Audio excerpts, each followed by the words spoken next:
عوامی national party کے اندر اختلافات کہہ لیں یا عمر رسیدی کہہ لیں، غلام محمد بلور نے پارٹی سے اختلافات کہہ لیں یا بوڑھاپن کہہ لیں، انہوں نے الیکشن میں حصہ لینے سے معذرت کر لی ہے اور آئندہ الیکشن میں حصہ نہیں لیں گے، جس کے بعد نہ صرف غلام محمد بلور الیکشن میں حصہ لیں گے بلکہ بلور ہاؤس پشاور جو ہے وہ بھی فروخت کر کے غلام محمد بلور اسلام آباد شفٹ ہو رہے ہیں۔ اب اے این پی کی نئی جو قیادت آئی ہے ایمل ولی خان، اس سے اختلاف ہیں یا بوڑھاپن ہے یا ان کو جتوایا نہیں جا رہا، اس وجہ سے آہستہ آہستہ اے این پی سکڑ رہی ہے خیبر پختونخوا کے اندر، اور جو مختلف صوبوں کی بڑی جماعت ہوا کرتی تھی وہ اب محدود ہو چکی ہے اپنے شہروں کے اندر۔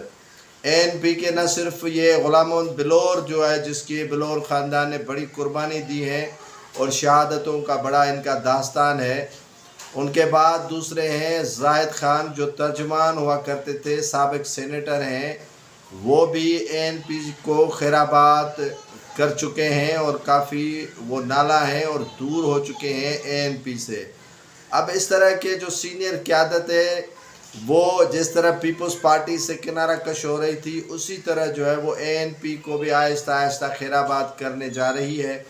اور یہ سیاست میں اور سیاسی جماعتوں کے لیے نیک شگون نہیں ہو سکتا، کیونکہ ان کے بڑے جو اثاثے ہیں وہ یا تو سیاست سے کنارہ کش ہو رہے ہیں یا تو سیاست کو الوداع کر رہے ہیں یا تو پارٹی کو الوداع کر رہے ہیں۔ اس طرح